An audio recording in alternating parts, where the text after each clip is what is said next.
This is Fantasy Football Till Death. FFtilD. I'm a bad guy, but I don't give a fuck about your name, about your fame. I don't give a fuck. I'm a good guy, you already know. But when we get home, I'm fucking you all over the floor.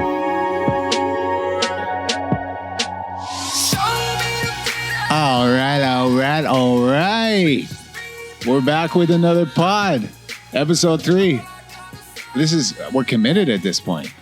Absolutely, dude. We're in it. We're in it to win it. I'm surprised that we don't have a sponsorship deal yet. Me too. Anyways, y'all know who it is. It's your boys, the 0-1 boys that come from behind, the underdogs that got them just where I want them. Back with another pod. I mean, is our opinion even valid at this point? You know what? We could just kind of pivot from the podcast in general and maybe pack it in. Retire it right now. Thanks for listening, everybody. It's meant a lot from the beginning to the end. Nah, dude. Hey, week 1 in the books. Obviously. I mean, I can only speak for myself. I don't think I've had a winning record in the first 6 weeks in like 10 years. So I expect to lose early and often, and hope for the best with adjustments.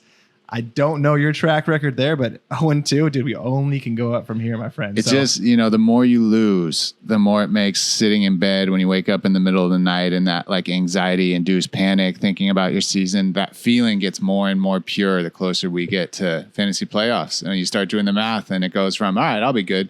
Just got to win more than I lose the rest of the season, to eventually, all right, I'll be good. I just got to win out the rest of the season. Dude, it makes it more fun. Yeah, it's way more fun. It's not serious till, someone wins on the road. Tough week 1, but hey, we got football back. Football's back, baby. More than anything, I think that's the important thing here, right? Like, how was it on the home front with football on Sunday? Was it? Yeah, I was getting dirty looks from Hannah all day. She asked me. I'm not even kidding about this. Probably 5 or 6 times. Oh, are you still watching football? Okay, can we just stop for a second? I think everyone's probably heard that multiple times a day, every week for the last like 10 years or however many years they've been in their couple. Yep. Why? How do they not learn? How do they not adapt to survive? I just don't understand. It's like, it's such a rhetorical question. And I know they say it just to get under our skin, right? Yep. Just to piss us off, just to make us uncomfortable and have to say, yes, I am, because they know that it probably makes us feel uncomfortable and makes us feel bad to say. But for the love of everything holy, please, just a few hours, right? It might be, more than a few. 7 hours of commercial-free football. Well, last week 1 is in the book, Sam. I'm stoked to be on the podcast. I love that we're doing this. Yeah, me too. I have a great time with it. FFtilD Death, 17 official podcast. And it's good to have week 1 in the books. We got a lot of content. We got a lot of material to go through. Last time was all about hypotheticals, what ifs. We had a little bit of draft recap, but it doesn't mean anything until they strap up the pads and get out there on the field. Ain't that true? And we had that. So I think we're going to start off. We're going to do a little bit of a week 1 recap. We'll just touch through things pretty quickly. Give some insight, maybe some observations on what happened there. Start off with this carry them Caleb and call me daddy. Week 1 in the books goes to Brendan Hurley over Sam Singer in that one. Sam, you were on the receiving side of that loss.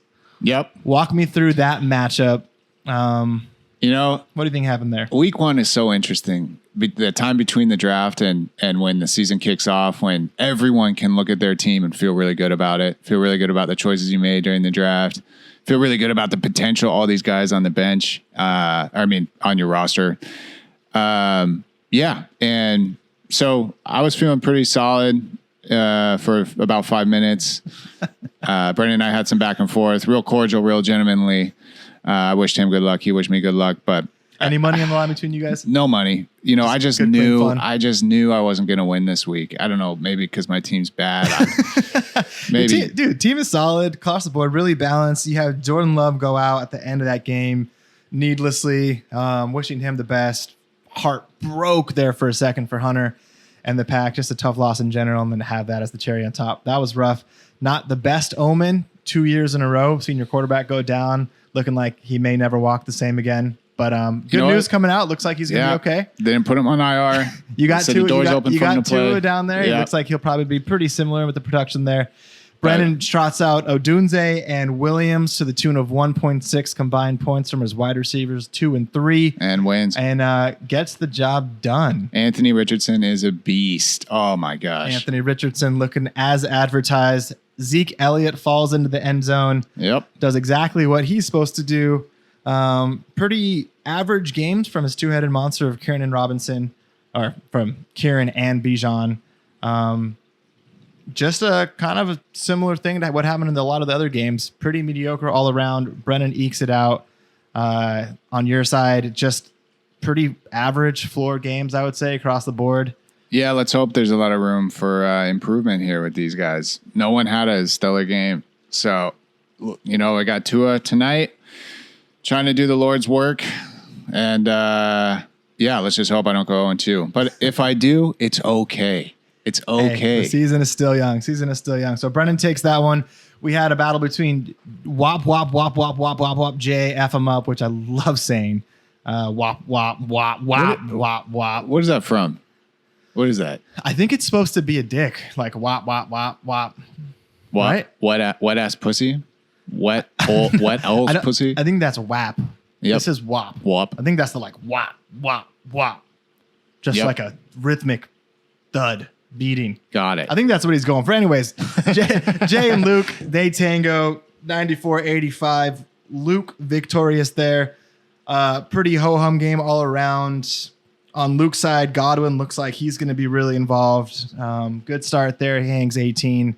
Aaron Jones looking like 2018 Aaron Jones.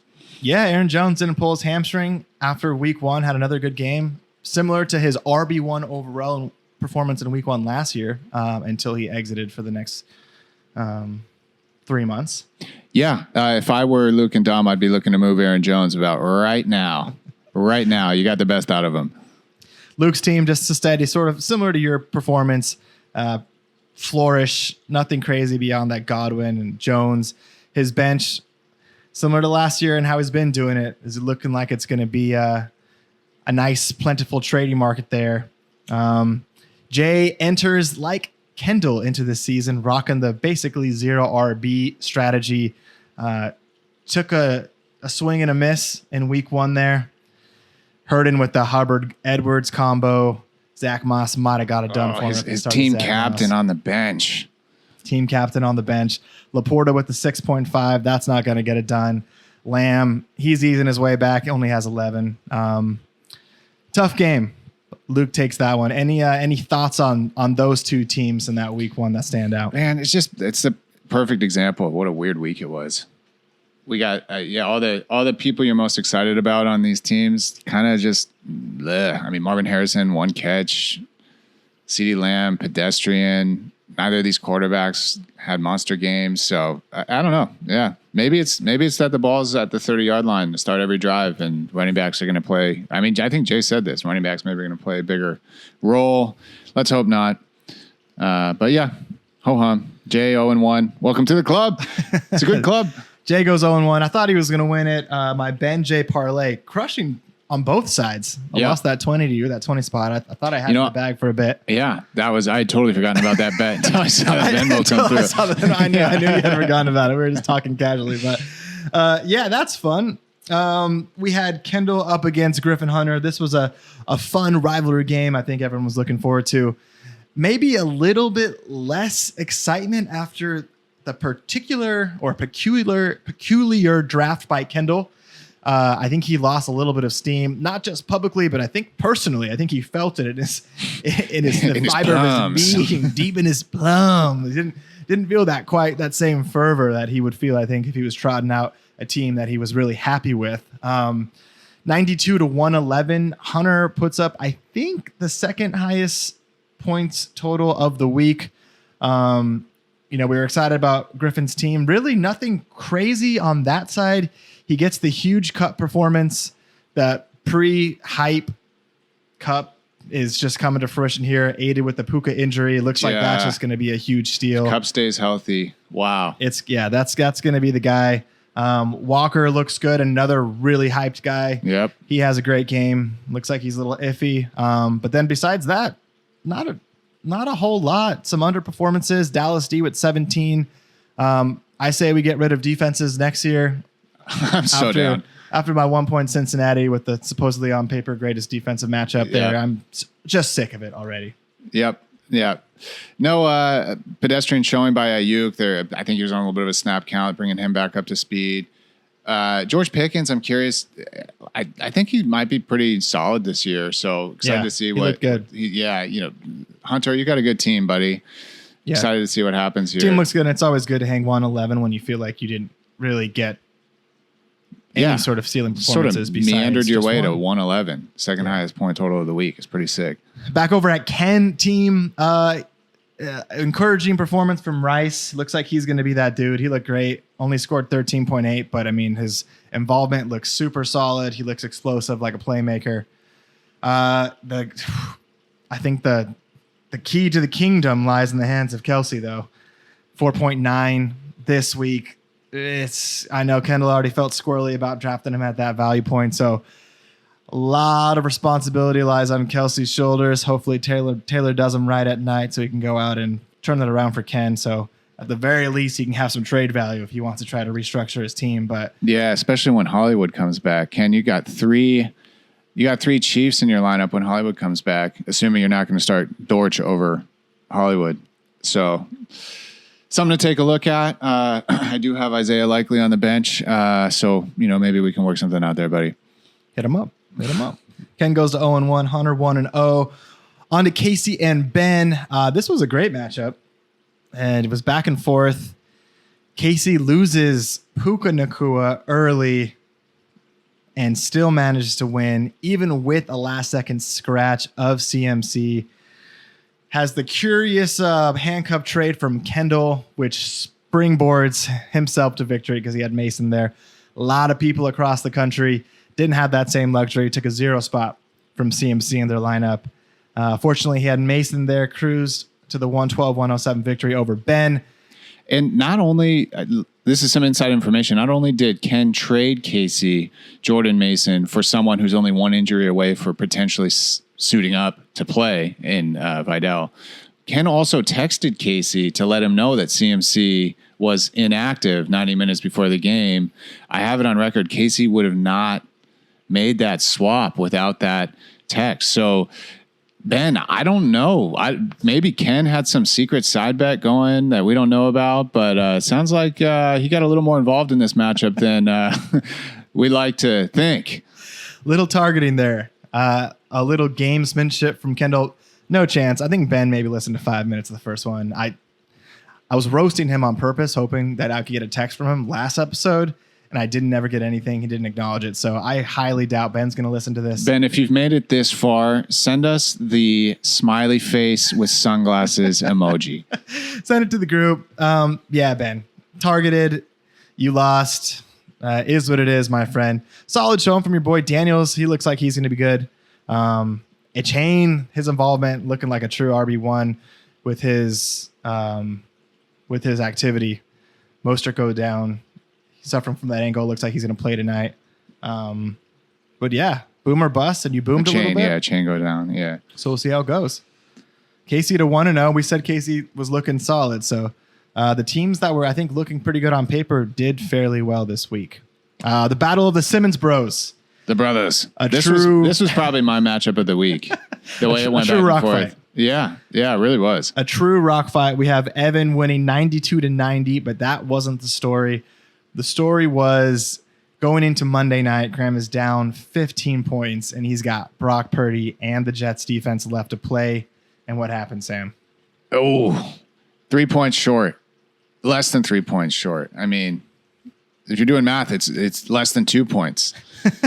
Yeah, that's a tough one. Again, it's just like Brock Purdy's going to be better than this moving forward. A 10-point performance. I mean, the Jets D, against San Francisco, whatever. It's kind of a crapshoot, but Purdy's got to put up at least 15 in this game, right? I mean, So good defense on Evan's part there. Eked out. Showed up with the D I was trying to show up with on Monday night. Didn't quite work out for me. So good defense, Evan. Battle Simmons brothers goes to Evan. He's up 1-0. A couple takeaways from this game. Graham with the 32 ball from Saquon, looking so good in that Friday night game. He ends with, let's see, 46 plus basically 20, about 66 points from his three-headed running back monster. Pretty sick. And ends with 90. I talked to Graham. That's never a fun thing. So, obviously we got to shore up that receiving room, but he's got a couple young studs on the bench, hopefully, that could maybe come in and spark it up. For Evan, we said he was boom or bust. He got the one boom from Tyreek in a normal Tyreek game.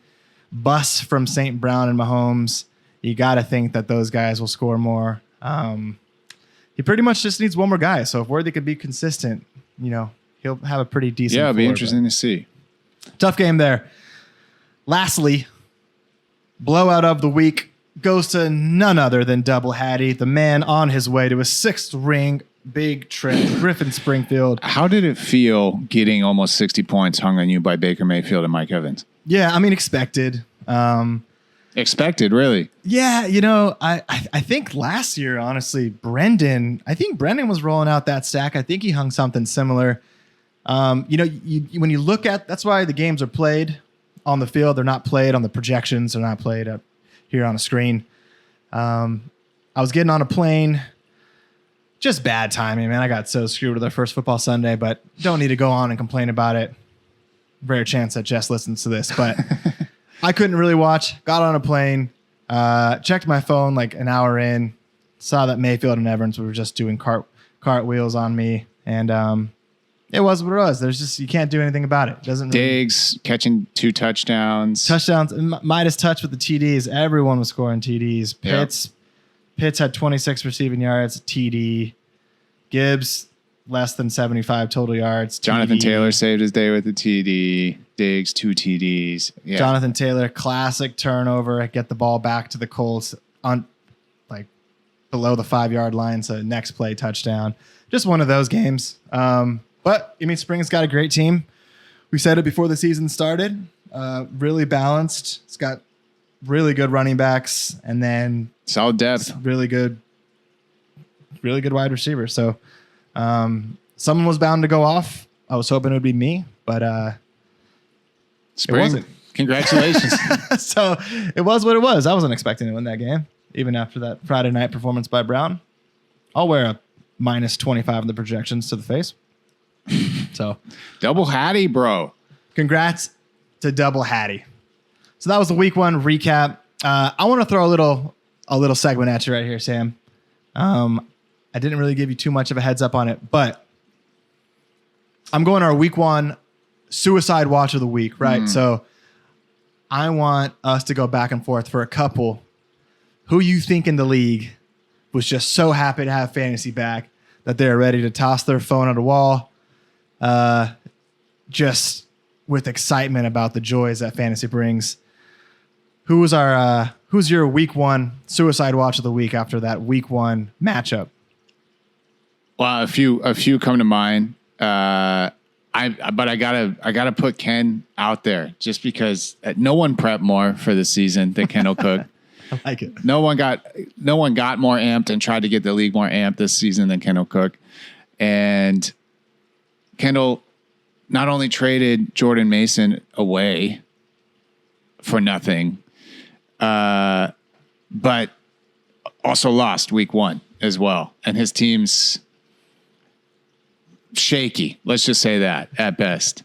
So what do you mean shaky? Just what's shaky about it? Tell me. What's shaky about Kendall's team? Travis Kelce's old. He's got potentially 3 starters tied up with the Chiefs. Yeah, sounds shaky. 0 running backs to speak of. I can see how that would be problematic. let me pull up his team. Let me ask you this. I'm sorry to cut you off in the middle of the segment, but it's got me thinking. What can Kendall do? What would you do if you were Kendall right now? Would you ride it, or would you immediately I'd try to make some moves. I think like a Justin Jefferson for Isaiah Likely kind of combo situation would really spark him. So you got Kendall's suicide watch. Yep. Does he? I feel like he's got the mental though for it. To ride it out, you mean? To not get too impacted by this week one. Yeah, I mean, especially, Ken's team always develops as the season goes on. He's really good at cycling through these backup RBs and pretty good at sussing them out and picking a few out of the old haystack there that turn into really solid guys. So he certainly needs that right now. I mean, his starting lineup this week is Jalen Wright, Tank Bigsby, and Tajay Spears. So, those guys could combine for 4 points, They could definitely combine for 4 points, which would be a dream performance for Chris Olave. But yeah, 4 points is not great. Not great. So I'm going to go my suicide watch of the week. I got to give it to Ben. Not because I think Ben expected to win, but if I'm Ben and Casey's able to pivot to Mason, and he got Mason for Vidal, and not only did he not only did that trade go through, but when you look at Kendall's overarching strategy, it makes zero sense. Because he literally week one hits on that strategy that he basically needs for that team comp, and yet still goes against his own conventional wisdom based on the strategy that he built his team around and gives that to Casey, which then murders Ben. So if I'm Ben, I'm sitting there like, man, I lost by 5, and Casey should have had a 0 ball in that spot on Monday night. Yeah. Yeah, and there's a few ways to go about that. If you're going to do the mental gymnastics, pull yourself back from the edge. If you're Ken, you at least, and for both of them, at least that game was on Monday night, right? That's the bad luck of that situation. If that game would have been on Sunday early, Casey would have had the chance to bench CMC and at least dig someone else up from the waiver wire or from his bench or something. So same with Ken. Ken would have won his matchup, right, if he had started Mason. But obviously he wouldn't have started Mason because we didn't know that CMC was going to be down until 30, right. Right. So guys, if you're thinking about it, put the knife down, because that's like maybe the one thing you got to hang your hat on here. It's like maybe it wouldn't have made a difference either way. But our suicides of the week, honorable mention though, Graham with that Monday night. You got to think you're going to win that. That's brutal. That's tough. That's really tough. Our league is known to our guys show up with the defense every once in a while. Strong defensive showings, and Evan brought the house this week. Absolutely. So we have our week 1 recap in the books. Let's move on. Look forward a little bit here. I want to do a little segment. This can be a recurring theme. It can just be a one-off. I didn't tell you about this one at all, so you're going to have to give me your organic live sort of response to this. I'm really good at thinking on my feet. Typically, you go overreaction Monday in sports. We're going, as today is Thursday, we're going overreaction Thursday. We're going to play a little game. I'm going to ask you, is this an overreaction or is this not an overreaction? All right. On some people in our league for some different scenarios. You give me your thought. I'm going to start with Jason and Kendall. 2 very disappointing showings across the board, but 2 glaring holes that expose themselves. The 0 RB. Neither of them had really any production in that matter.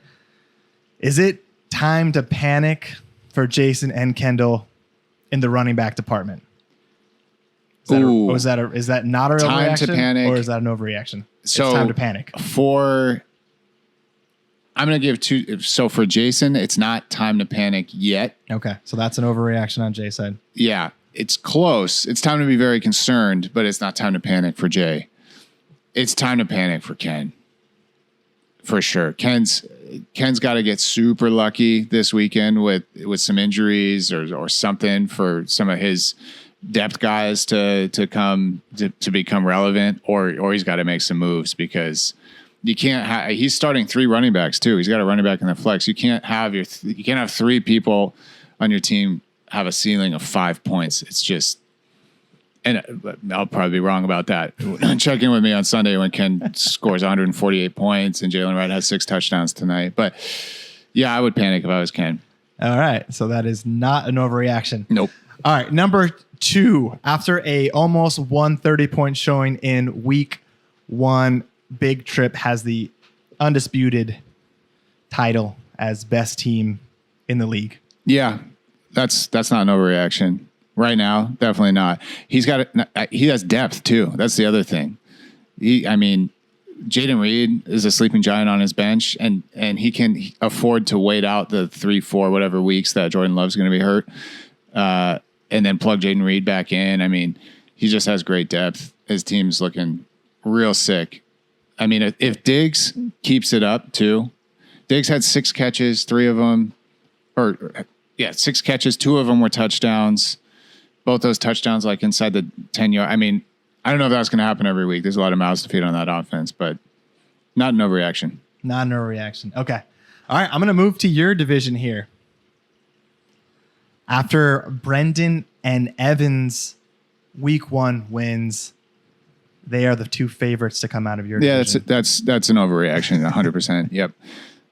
No. I think both of their teams are super sick and have super high ceilings. I'm looking at Brendan's team right now. If Anthony Richardson gets hurt, he's pretty screwed. If Jamar Chase doesn't play well, or Kyron Williams, Joe Mixon, he got rid of Bijan. I don't know that it's sustainable. He also won, scored 94 points or something, 95 points. So, and it's a similar story for Evan too. So I would say no bias here, but I think I have the best team in our division. I like it. All right, second to last one. We got to give Luke some airtime here. Scored 94 in a win last week. His team is looking pretty deep. Is it an overreaction or is it not an overreaction to say that Luke has the most dark horse sleeper team in the league as far as what it's going to turn into as the season moves forward? Are we talking about just considering who's on his roster right now, or what possibilities lie in front of him? What possibilities lie in front of him? Yeah, I don't think that's an overreaction. I think they've got to Luke and Dom have to make some moves to be competitive this season. But yeah, the pieces that they have on their team, they can turn into studs. So if they do that, and they did last year, they made some pretty big moves. Unfortunately, didn't work out, but I don't think that's an overreaction. Not an overreaction. Okay. Last reaction, overreaction. Reaction, overreaction? Reaction, not an overreaction. Yeah.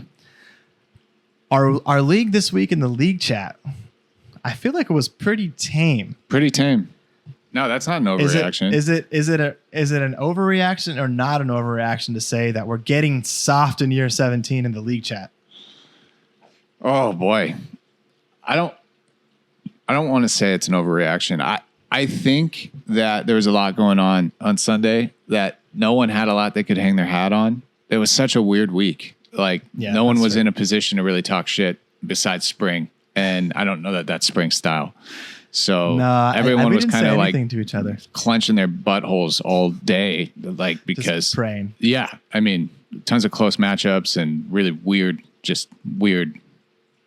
stuff all happening. Around. Okay. Yeah. So we're mulligan on the activity level in the group chat. Yeah, but let's put everyone on notice. Guys, come on. Let's go. We need some more. We need some more juice. We need some more juice for sure. So, all right, that was overreaction. Hunter, we're looking not at overreaction. Yeah, we need Hunter coming through. Big time. All right, let's go to some week 2 storylines. You can give me some matchups that you think look good, that you're interested in. Maybe some things that happened before this week even started. I gotta just give you something. I want to know your thoughts. Yep. Major trade alert a couple days ago. Yeah. I mean, that's a mega trade. That's a mega trade. Congratulations. I traded Olave, bless his soul, and Joe Mixon, looking like probably the value of the draft, to Brendan for Bijan Robinson. Honest thoughts in the moment and now. I think Brendan's made some trades since he got back in the league that people I think it's fair to say, on the whole, initially disagree with. I think Hunter already chimed in with his opinion on this trade. Doesn't quite understand the value.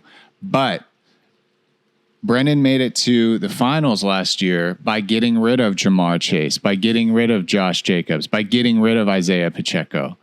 So, you know, Brennan has a team, and we just talked about that lacked depth. Had a whole bunch of big names. He had no receivers. No receivers. He literally just got 1.6 from his wide receiver 2-3. And I wouldn't say he bought low on Olave by getting rid of Bijan, but Olave is only going to go up. Olave is only going to go up. But I mean, okay, if Olave had a huge that's a week, solid trade, right? If Olave had a huge week, are you telling me you would not have made that trade for Bijan? If Olave had a huge week in week one, I wouldn't have been looking to trade him right off the bat. Okay. And so I think it's all based on people's personal preference, right, and experience. The Olave situation, that saga, obviously the bummer of the draft for me, right? It changed the whole dynamic. I picked AJ, Brees, and Mixon. And then the fourth pick was Olave for me, right? That's $30 down the drain. Not down the drain, but $30 that I had no control over. Changes the whole dynamic of my budget. Obviously, butterfly effect. Everything else is different after that, right? So, you know, you hope for the best. People seem to think he's really good. They value him really high in fantasy. Wasn't my guy, right? If week one he had a huge game, I would have been like, he's supposed to be sick, and he was sick. All right, I might not like him too much with Carr, but he's sick, right? Okay, that's fair. And I'm mixing off a 25 ball or 26, looking like the best running back of the week.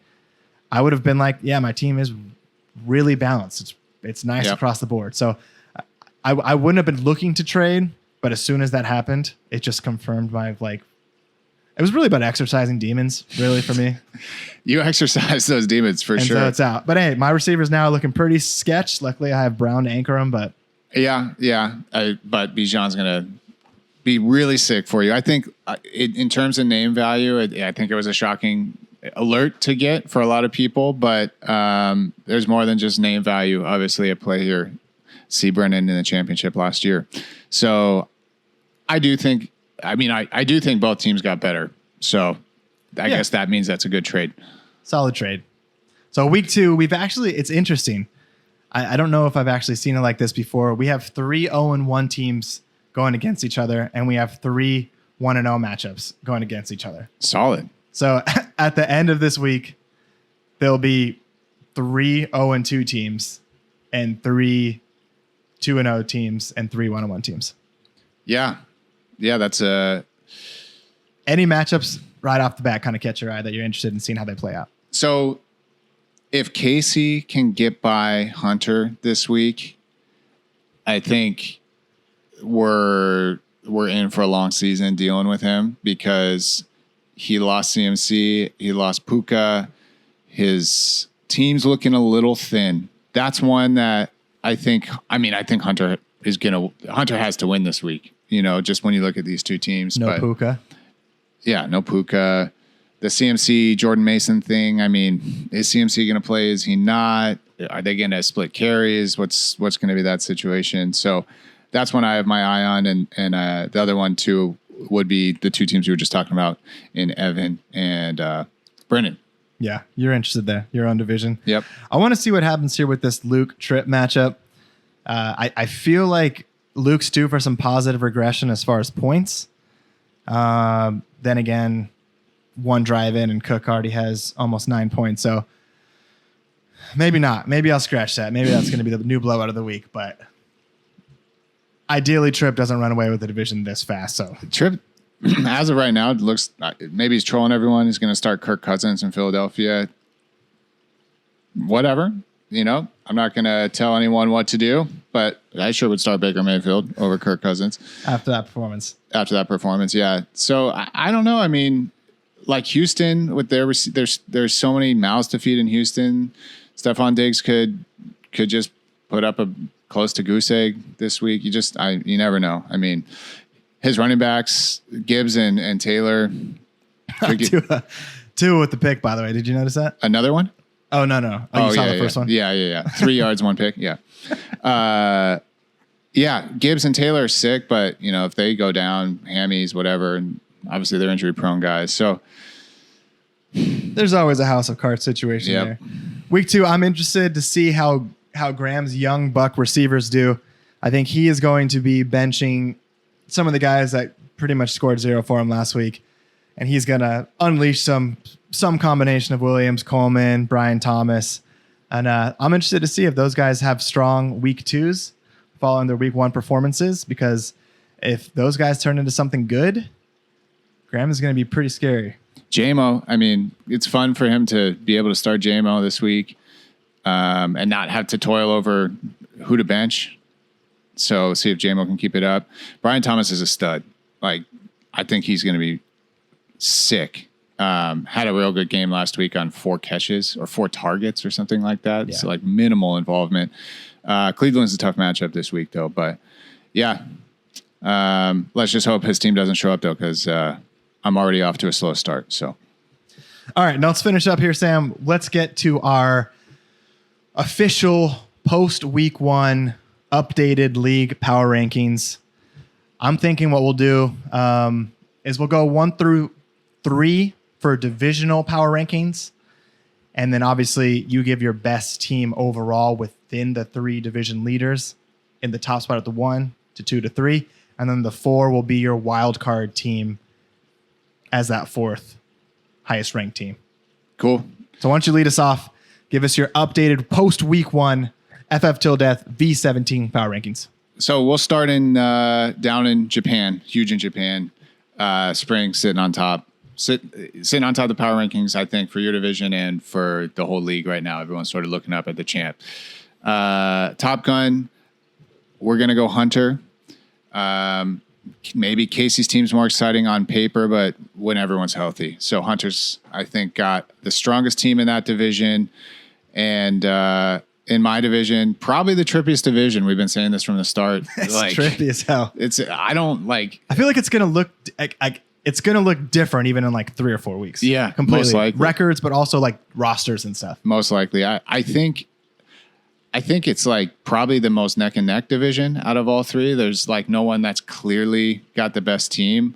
I think Evan probably has the highest ceiling in that division, but certainly if we're going to rank first, second, third in the league, whoever's on top of our division's in 3rd place. So, and then wild card right now, are we going 4? Like 4 teams total? Yeah, 4 teams total. We'll just go wild card. We'll go top wild card.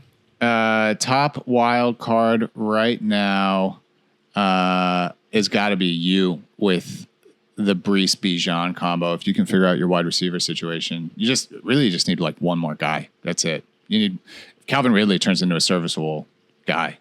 You're good. All right, I like that.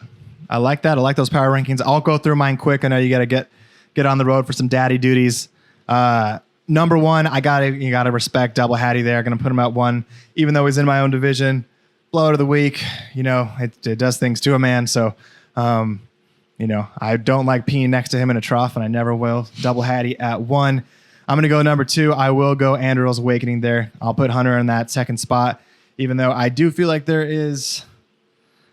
We'll see how he's got some upside to go. He didn't have a great performance and still scored 111, so that's a good sign there. 3. I'm actually gonna go Call Me Daddy, man. I'm 0-1, but some podcast bias as far as the roster, looking at the balance there. I mean, it's anyone's game in that division. Obviously, as you saw, anyone can be super scary. I like the balance now. Brennan's team, he just has to find another receiver. The upside with Evan there, he just has to figure out the running backs a little bit, and then Graham. I think Graham is dark horse to come on really strong here in the coming weeks. If some of those younger wide receivers turn around, he'll be really scary. But I think as far as just the balance of the roster, I'll probably give it to you. And then yeah, I'd like to not be biased, but I think my team is pretty scary. I think it's pretty good. So we'll see. Jay scored 85 this week. I did a little deep dive. I've won 4 out of my last 11 games, or 4 out of my last 15 games. Is that a good percentage? 4-11, and teams are averaging 123 points on me. So, Jay, if you're listening to this, your 85 could. I'll David Blaine it up to about 145 if you want. CD for 50 this week. We'll see how they go. I feel pretty good about my team, and we'll see how it plays out. But yeah, that's the week 1 updated power rankings. We'll shoot you some new ones. Hopefully with me at the top after next week. Fuck yeah, guys. Well, keep it up. Thanks for listening, everybody. We're excited to keep bringing you this podcast, especially as we climb up the power rankings here ourselves. So, hey, 3 short of a train. If you need 3, I'll shoot over my 3 division mates and take the division if you want. I know you're 3 short, so. Oh, yeah, we have been looking for 3. I want double Hattie away from the trough, so you can take him. We'll have to. He's a good addition to the train. There's some waivers and things that need to be signed, but our people will talk to your people. Okay, awesome. Yeah. All right, guys. We'll catch you next time. Good luck this week. Peace.